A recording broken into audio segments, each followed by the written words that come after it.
Ladies and gentlemen, thank you for tuning in. Once again, this is the Close to the Edge podcast. We thank you for joining us, and we hope you've been enjoying the ride as much as Tom and I have. As always, I'm joined here with Tommy C., and this is episode 08. And Tom, this is really a threshold now that we're crossing. Over the past 4 years, we recorded the same amount of podcasts as we have in the past month. So hats off to both of us. Not literally, you can keep yours on. But what a goal we've set. We've really breathed new life into this podcast through the pandemic. And we're happy to have all our listeners and viewers with us at the same time. So welcome.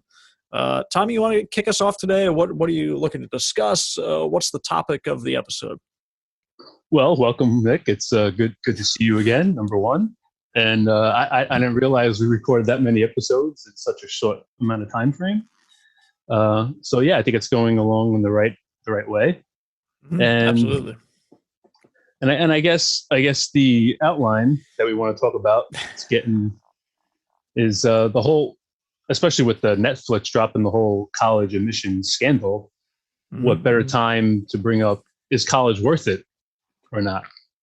I don't know if we were able to get to see the documentary at all on Netflix, Nick? I haven't watched the documentary, but I do know of the story. Obviously, I was a big Full House guy, big supporter of Lori Loughlin. So, I mean, I know what kind of went on. Basically, people paying hella cheddar to have their kids, most of them being fortunate kids already, but paying millions to get them into elite campuses and really taking the spots of other people that may have been put in those positions, even faking scholarships or like athletic prowess to get into these universities. So it's definitely a bit effed up and surprising that these celebrities would have to, go down that path. And the thing about it, that these celebrities who have the money to get these kids into these schools like Stanford and Yale and Harvard, these kids don't need the name recognition of the school in order to succeed in life, because they're going to succeed in life whether they go to Stanford or Harvard or go to some community college, because obviously their parents are well off. Is that guaranteed? But is having your parents being well off the same definition as succeeding? Obviously you can live off Lori Loughlin's lifetime earnings, but if you want to make your name for yourself, sure, it's easier if she wants to go into acting. But, if her real life dream is to become a veterinarian, she needs to go into the school and get that education. So,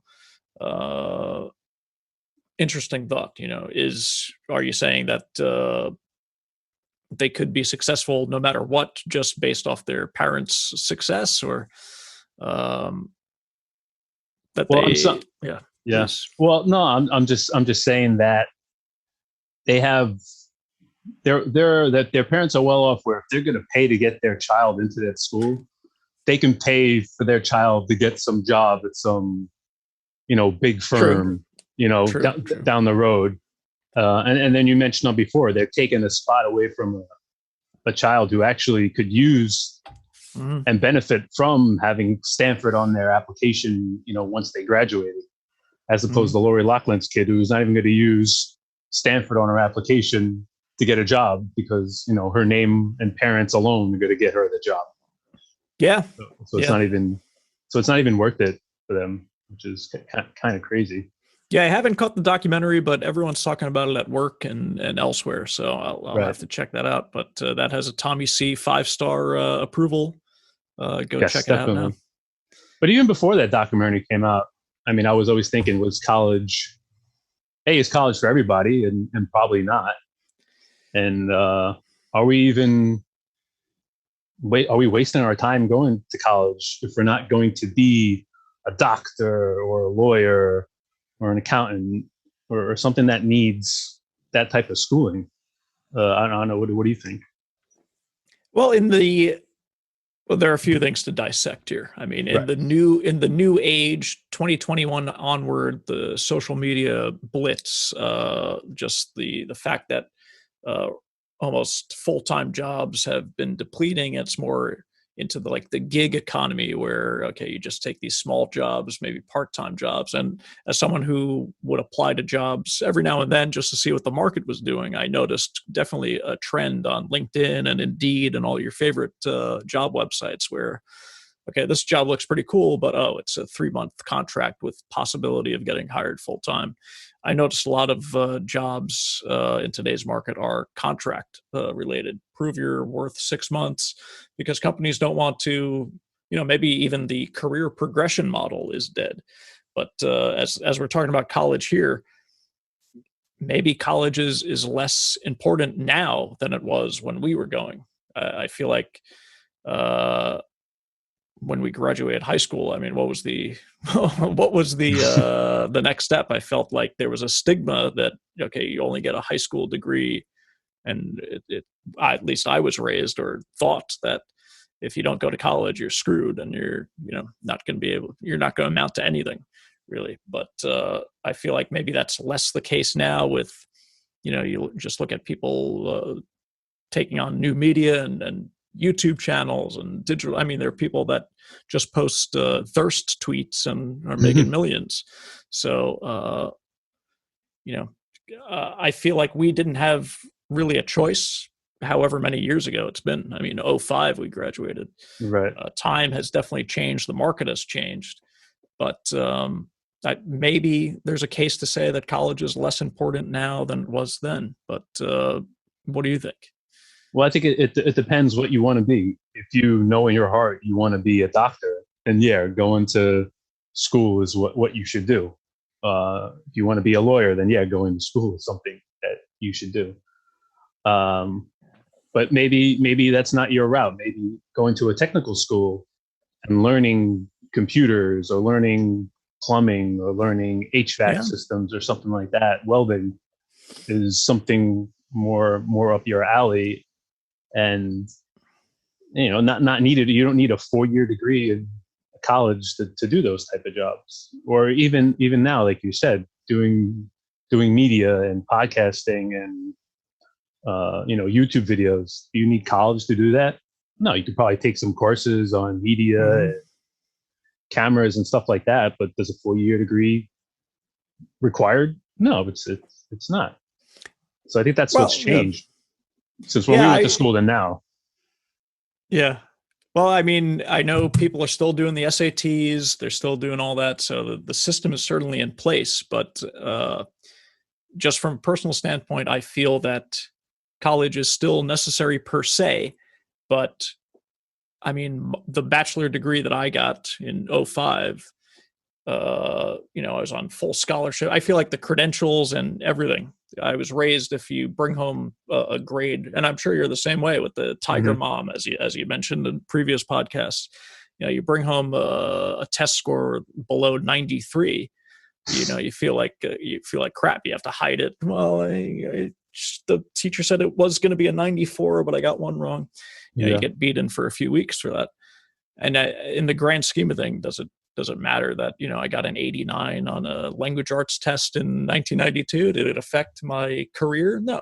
But when you're going through those times, it really feels like the end of the world if you get detention one day in high school, or you get I still remember the worst score I got was in Miss Harrington's class, Severian. Yeah. It was the book Beloved, the Oprah Winfrey special. I was not into the book at all. Couldn't focus, reading, it was just words. I got like a 67 on the test, and she wrote 67. What happened? Question mark, question mark. And I thought that was the end of my career, right. My future career. How am I ever going to explain to an employer that I got 67 on a test? None of it really matters in the grand scheme of things. So in that point, college really doesn't even matter. I mean, when you're in it, it's like the end all be all. But as long as you get the degree, even the choice of college. I mean, I'm sure people that are maybe on paper more successful than you or I are. And, their GPA was like 1.4, but they still got the bachelor's degree. Right. The same bachelor degree that's on my resume is the same that, Joe Blow has. And, he didn't bust his ass in college the way we did. And, what fruits do we have to show for our hard work, those 4 years? From that sense, is college worth it, or does the college that you go to and the amount of work really matter, or is it just one line on the resume? Because I can tell you how many job offers having a 3.9 GPA at St. John's has gotten me. Right. It's funny that you bring up the grade thing. I don't know if you remember our first year at college. They just had regular letter grades. It was A, B, C, D, F, right? Oh yeah. There were no, but then the next year, our sophomore year, they added pluses and minuses. And when that happened, getting a 90 was no longer an A. It was A minus. So that threw me for a whole loop, because you got to keep the GPA up, keep the scholarship up. So that made me even more focused on just getting the grade. I don't care what class it was. I just got to get that above, 93 you had to get the A now instead of a 90, like just skate by, which probably led me into going to an easier major, because, I didn't take a chance on a harder class because I didn't want to lose that scholarship, the opportunity. So yeah, it's funny. It's funny that you mentioned that. It's crazy that, I think about it often. And in our 2017 podcast, we were talking about the same thing, that, some of the people that you went to school with, they're like, oh, these freaking losers, they're just goofing off. They're not taken seriously. Meanwhile, I remember you, I was always impressed that you would go home from high school and, the assignment was due 2 weeks later, you're doing it that night. Whereas I was always procrastinating, but, I still got it done on time. But like all the people that I would do their homework for, and, the goofing off, getting, wiling out instead of studying, they're highly successful, or accountants, you name it. They have the degree, it's on the resume. And, is college worth it? I mean, it's really, the whole point of college is to get a better job, right? And a better life, and set you up for success. But as we entered the professional field, I think we realized that it's really not who it's not what your resume. It's like who and who you blow to get. It's all networking. So that's crazy. So that brings question: is experience greater than schooling? So like if we just worked out of high school, we could have probably built our way up in those 4 years to get the same job we would have got. Probably we would have had a better job than we would have got out of college with no experience and just a 4-year degree. Right? Yeah. I mean, it always had a negative stigma. Again, if you go to high school, okay, now you're like a dropout. You got the GED. So I think having a degree even in 2021 will give you like a slight bump in salary, as opposed to if you're trying to go for the same position.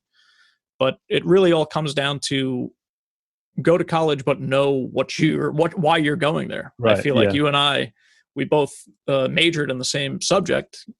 I chose marketing because it was business related. So, okay, business, we're going to go work for a business, I assume. And it was the vaguest option, really. I didn't want to do finance, didn't want to be an accountant and just do numbers all day. I felt like, okay, there's some room for creativity here, and you and I submitted the same term paper like 8 or 9 times for different classes. And, a lot of room for creativity. And, but at the same time, there was really no focus. And I know you were probably the same way. You go to college, you meet with a career counselor, and okay, Nicholas, what do you want to do? No idea. And then it's sophomore year. So Nicholas, have you thought about anything? No, you know what? Let's put me down. Let's just knock out all the courses I need to do. And as we get to junior, senior level, I'll really narrow in on the major. Junior, senior year come, it's like, okay, yeah, marketing's fine. Yeah, let's just finish this off. So I think college is worth it if you know why you're going there and you have an idea. And to be honest, as an 18-year-old or 21-year-old, it's really hard to, at least it was for me, to say, this is what I want to do for the rest of my life. Here's the path. Here's how I get there. I need this degree. I need this class. And then I'm here. That was missing from my life. I don't know about you. I'm thinking, you think instead of going straight through, you think it would have been beneficial to take 2 years off, work in the workforce, and then say, oh, I know what I want to do to go to school, and then go to college specifically for that? Or you don't think that would have made a difference? Yeah, I mean, it's amazing because I knew people that were like, when I was like a 16-year-old punk in elementary school, and they were maybe 2 years older, they would say, Nick, it might be time to start thinking resume. I was like, bro, what the hell are you talking about? What am I doing?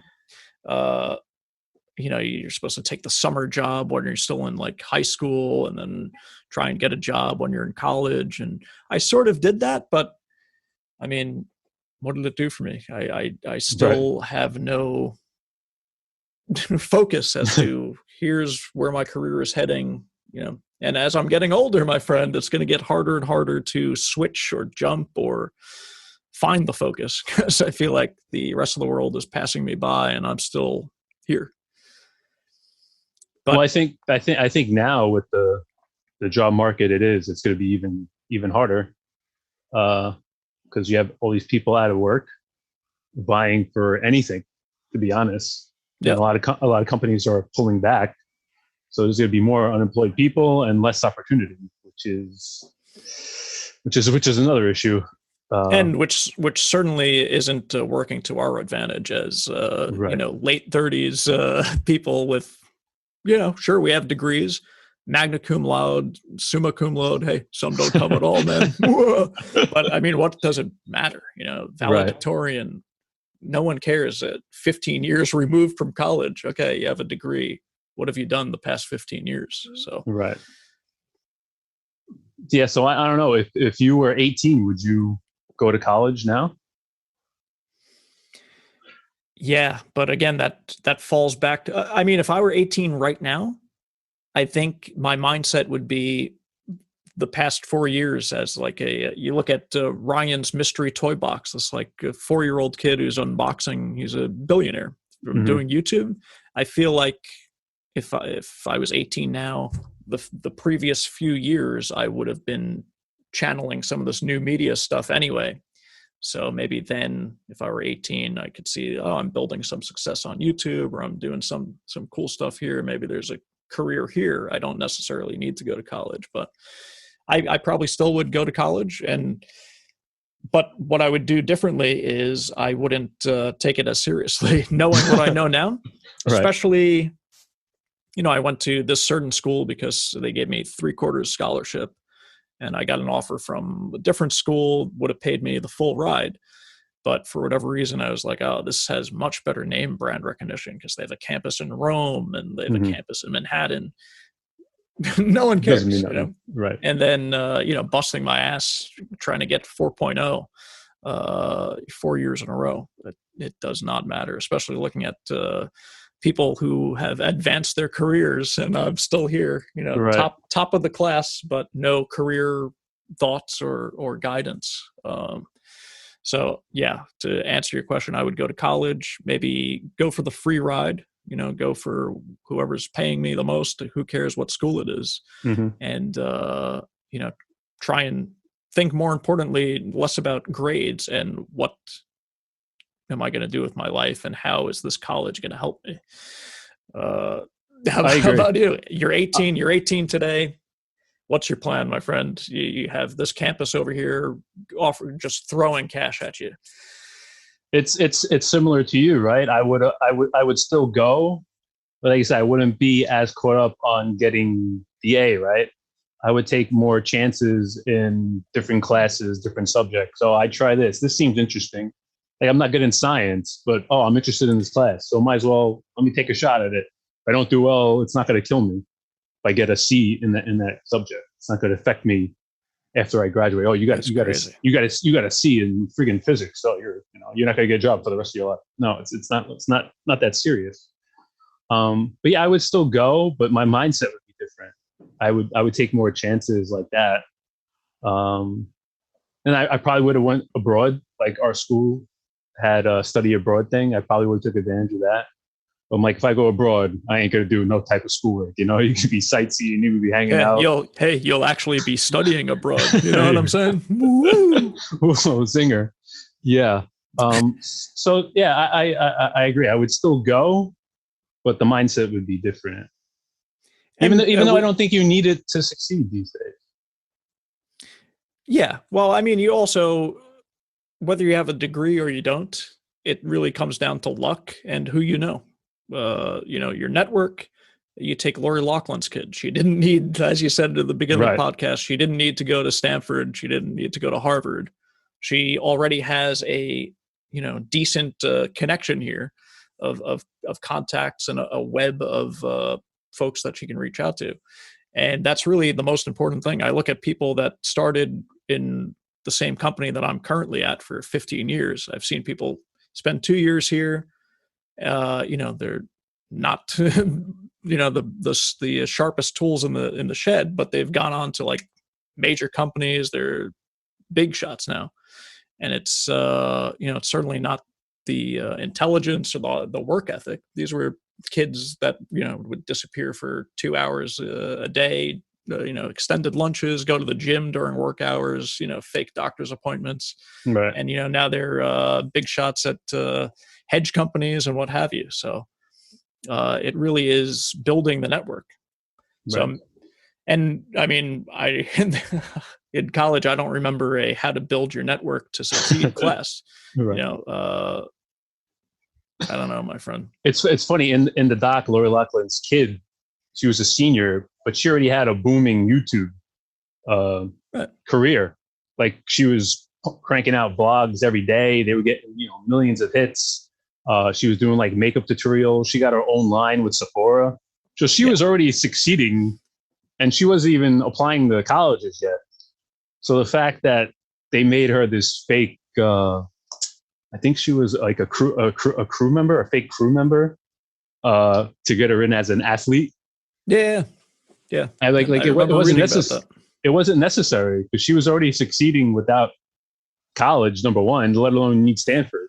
She could have went to friggin' some community college, maybe took some classes in like more computers or production and whatnot, and then it would have helped her YouTube career and social media career. But other than that, sacrificing her whole life for Stanford, not necessary. Right. Well, she didn't know she was going to get caught, and from what I remember reading, it's like she didn't even know that Lori was doing this, right? So it sucks for her that this is going to follow her for the short term or long term. But is it really? Is she going to be that hurt? No, well, I mean, right. they have a Netflix special on her. I mean, it's in the history books now. Hey, what did our marketing professor say? No publicity is bad publicity, right? That's right. So she's going to be okay. It's funny you mentioned community college, because that was the big threat that my parents would always say if I got like an 85 in high school. If I dared get a B, you'll end up at Kingsborough, son. You just keep you keep bringing home B pluses. That's where you'll end up. Meanwhile, what does it matter? Yeah. It's the degree is the degree, whether you get it from here or there. And I know people that have spent hella cheddar. They're still paying off loans at big colleges for degrees in education that you can get the same damn piece of paper from St. Francis, which is like 1/4 of the price of some NYU or Fordham or things like that. So right. But there's nothing wrong with community college. I know a lot of my friends, they went to community college because that's all their job required. Like they're firemen, they're policemen. Right. That's all they needed. So why go to a big school and waste all that money? There's nothing wrong with community college. Nothing well, I think we were raised, at least I was, that, the college sort of matters. But in retrospect, it clearly doesn't, because I don't know how happy you are with your career, but mine has sort of been stagnant for the past 14 years. So, well, back then there was a roadmap, right? You go to high school, get your degree, then you go to college, get your degree, and then you get a job. Like there was a roadmap to success. Yeah, right? Absolutely. But the problem was everybody was following that same roadmap. So they have all these kids with degrees applying for these same jobs that we're not qualified for.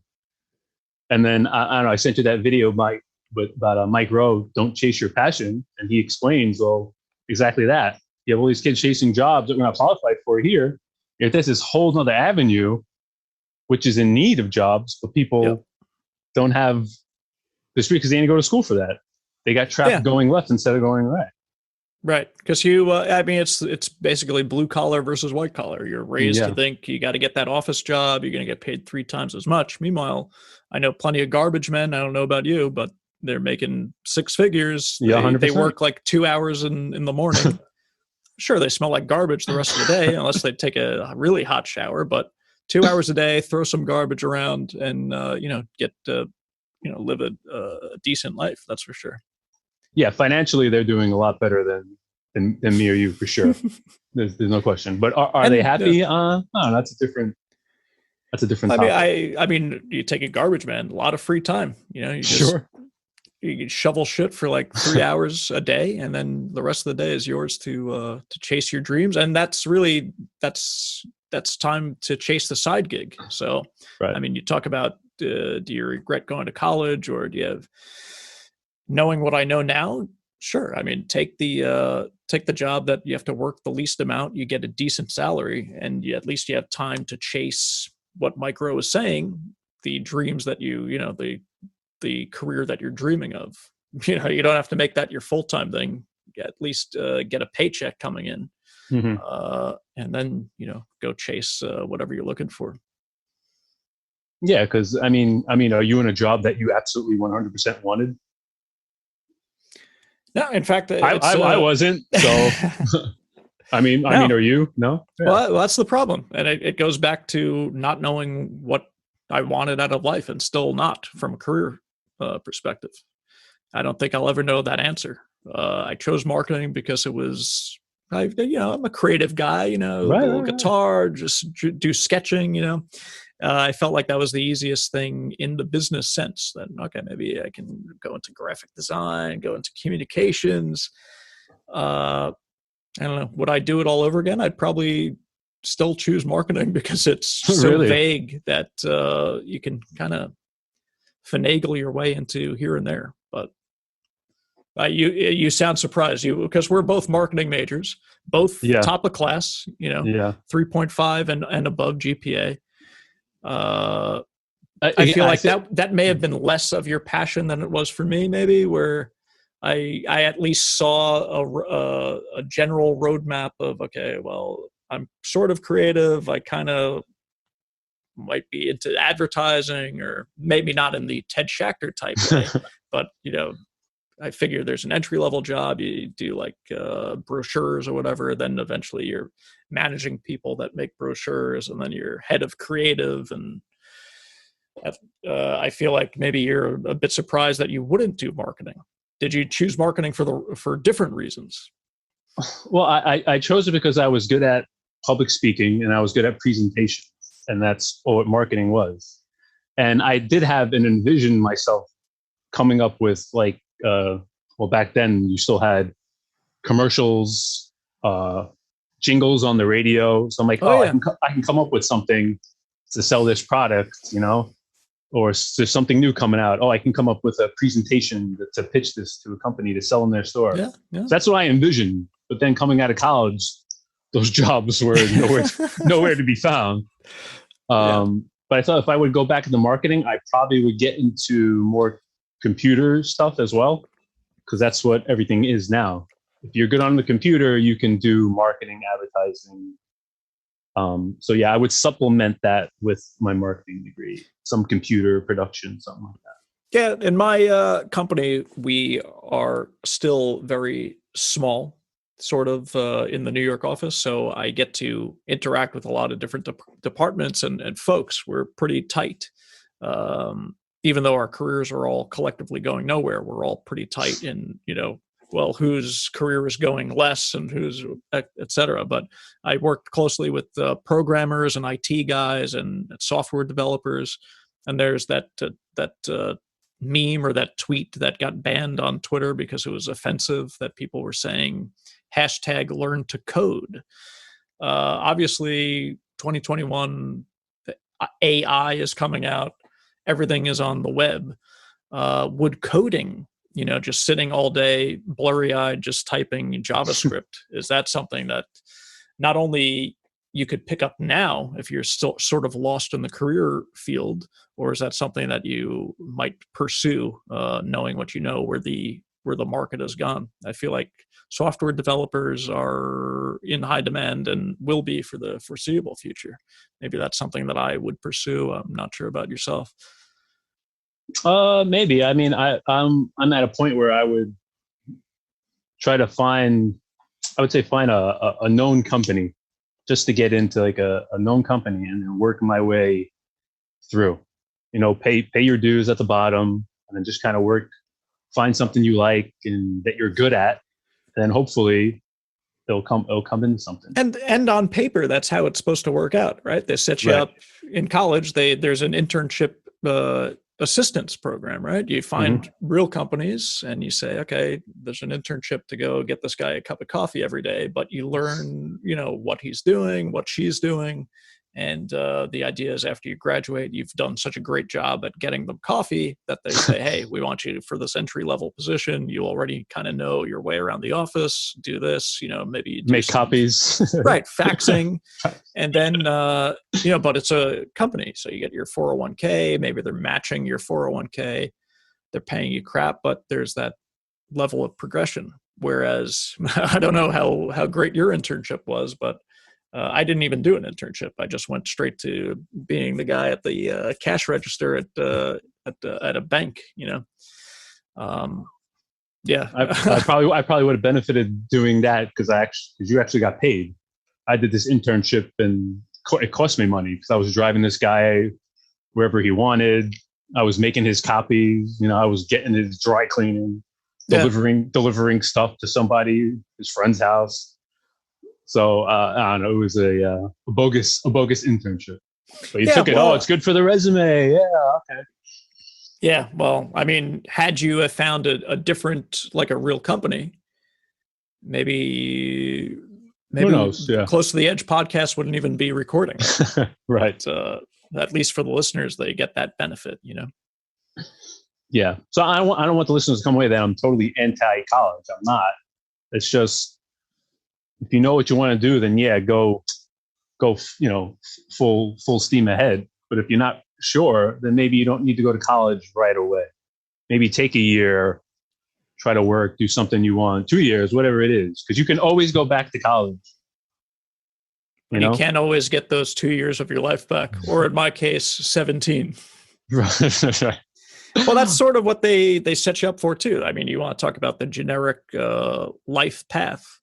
Go to elementary school, go to high school, go to college. Then they say maybe take 2 years off, get some experience, then go get your master's. And I think both you and I, we both got the GMAT book back in whatever year it was, 05, 06, 07. Yeah. And that was in the back of my mind. Okay, yeah, that's just temporary that I'm at this bank. I can always go back. Now, fast forward 15 years later, the thought of, opening up the GMAT book from 15 years ago and trying to do algebra, it's like so far gone. But for a while, I flirted with the idea of going back. I don't know if you felt the same or. I still tussle with it, but at the end of the day, it's like, what do I want to do? I have no problem going to grad school, but it's like, what lane do I want to go? So that's really what's missing for both of us is a career coach. We never really had one. Sure, we had guidance counselors, but I didn't really chat with mine. It was more, okay, here's the courses, X, Y, Z, check off some boxes. But I feel like, advice for anyone who's about to enter college or they're thinking about it, I would say try and figure out what you want to do, especially given the way the world is going. Everything's on computers, everything's with new media, video, etc., websites. Try and fit in your interests personally with where the world is going.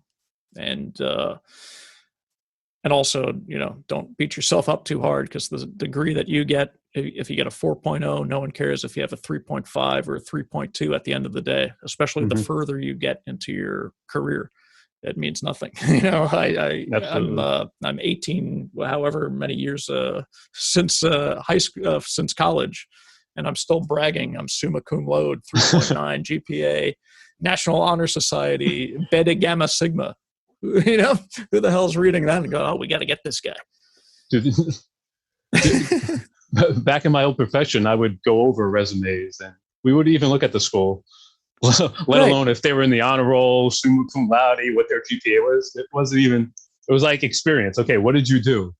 Or what are you looking to do? So honestly, schooling, all right, you got it. That's great. You met the company's qualification market that you needed a degree just to apply. That's fine. But we didn't care what school it was. It could have been Stanford. It could have been Kingsborough. It didn't matter. Right. Same. I mean, I've had the pleasure of going through resumes for people applying for like analysts and internships, and I got a real life view of what it's like to apply to a company. Why I never hear back from, it's like shooting them out into a black hole, the resumes the past 15 years. Wonder where they're going. If it's anyone like me reviewing resumes, spam folder. If other companies do the same thing that I've experienced, where they just give it to some guy to look through 40 resumes and do eeny, meeny, miny, mo, I mean, your chances of getting a gig, especially with the keyword searches that a lot of the employers are using, as long as you hit certain keywords, no one's reading through hundreds of thousands of resumes. There's no one HR guy going through stacks of resumes. Right. They run it through a program. It craps out like the 10 most qualified based on advanced what have you, and then they review them. But either way, they're definitely not looking at the college name, I don't think. No. And it's cool you said, like, have some type of focus. Instead of focusing on the school, on the grade, focus on what you want to do, and more importantly, what the world is like. Like what I guess career path we're absolutely gonna need. Like, we're never gonna not need it. Like garbage men, you never gotta need. You always have to throw more garbage, or plumbing. You always gonna need plumbing. I was thinking about going to law school. I'm like, oh, you're always gonna need lawyers, right? So. Think if you're going to school now, think of it like that, as opposed to just got to get this A in this class. And I feel like there's less of a negative connotation against those trade school jobs: electrician, plumber, garbage man. Right. I mean, that used to be the threat in elementary school for the kids that were like getting 65s. You're going to end up being a garbage man if you keep doing this up. I mean, people hauling trash are doing much better than you and I are right now. Right. It's funny. Do you remember in high school we did? I forgot what it was called, but we had like a volunteer 2 days a week. I think it was senior involvement. Yeah. Do you remember? Do you remember what you did? Yeah. We went to school 3 days a week, and then the last 2 days we did senior involvement.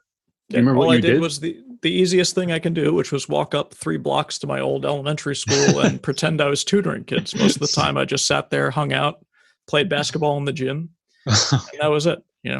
All right, so I did the same. I was like, oh, I go to my elementary school 3 blocks away, just like you. But I was like, oh, I'm interested in teaching. But then my teachers would tell me, like, don't do it. Like, don't do teaching. It's a bad gig. Don't do it. Meanwhile, they kind of steered me wrong, because it's actually a good profession.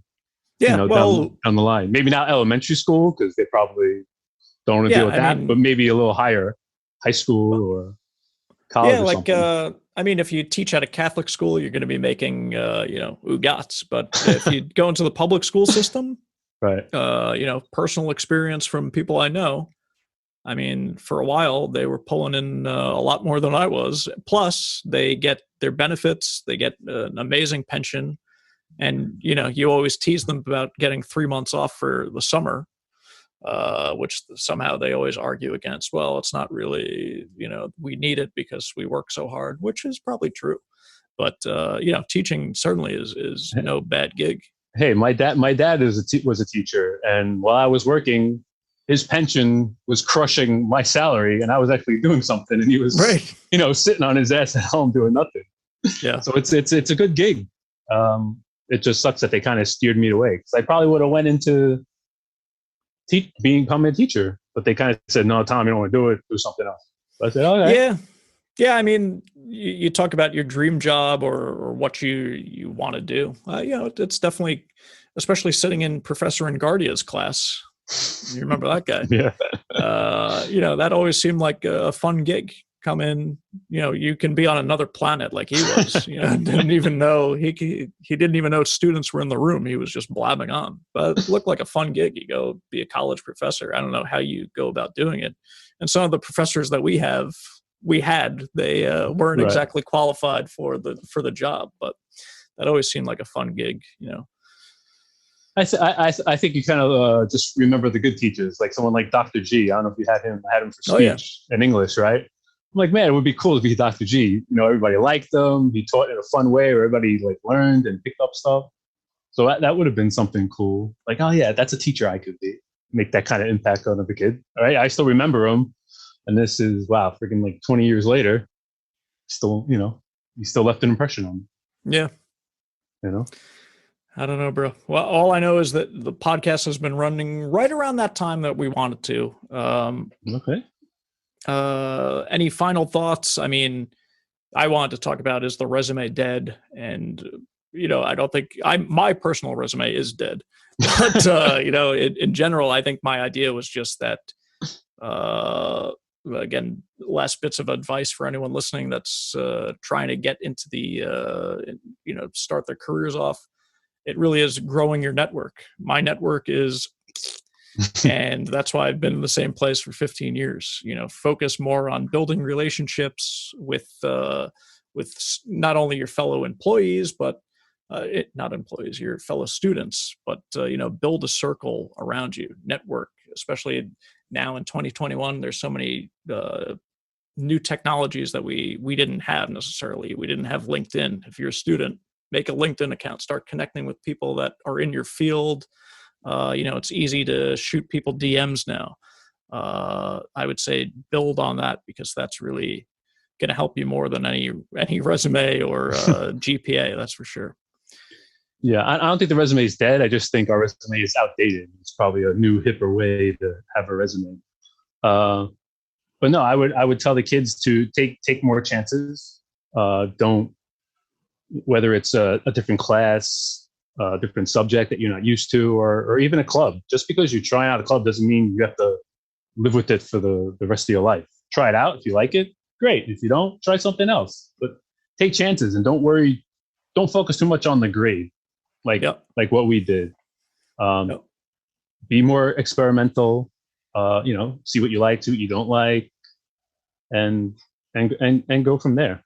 Everybody's path is different, so just because everybody's going this path doesn't mean you have to follow that same thing. Right. Especially even if it's not what your dream job is. Maybe you don't really want to start doing electricity work in people's houses, but guess what? Everyone needs to live in a house, and everyone needs electricity. It's going to pay you $80K, 80 to 120K a year, and I'll be clawing at that for the next 20 years, trying to reach that. So. Yeah, and just because you're an electrician doesn't mean you have to do lights and stuff. You can be an electrical engineer. You can make stuff. You can make computers. You can make, computers. You can make TVs. So there's other things. You can be creative. So it's not just one specific lane. There's multiple lanes that you can branch off. Ain't that the truth? If only we could do the same in this late stage of our careers. We can. We just got to find our way. We're working it out. We're working it out, and we hope you come along for the ride. If you enjoyed the podcast, make sure to give it a big like and subscribe to Close to the Edge podcast on YouTube. I know, the button's right there. I know we've been slow posting it back onto iTunes and things. We're getting things sorted. We're talking to, I think, Tom, you have a call with Tim Cook. Was it tomorrow night to try and get our podcast back in? So stay tuned for that. You'll be getting those updates very soon. Yeah, hope this has been helpful. It's definitely been good therapy for Tommy and I to realize where our careers have gone and where they didn't go. And we look forward to the next episode. Tommy, any final thoughts? Otherwise, we'll put this one in the record books. Yeah, don't forget to follow us on Twitter at Close to the Edge Pod. Instagram is Close to the Edge Podcast. And yeah, subscribe to the YouTube and you'll get the most up-to-date videos and links. So thank you. Thank you, guys. You take care now. All right. Sick. Nice. Woo! That was a long episode, I thought. I'm still. How do you just stop recording? I hit stop. Just end? Oh.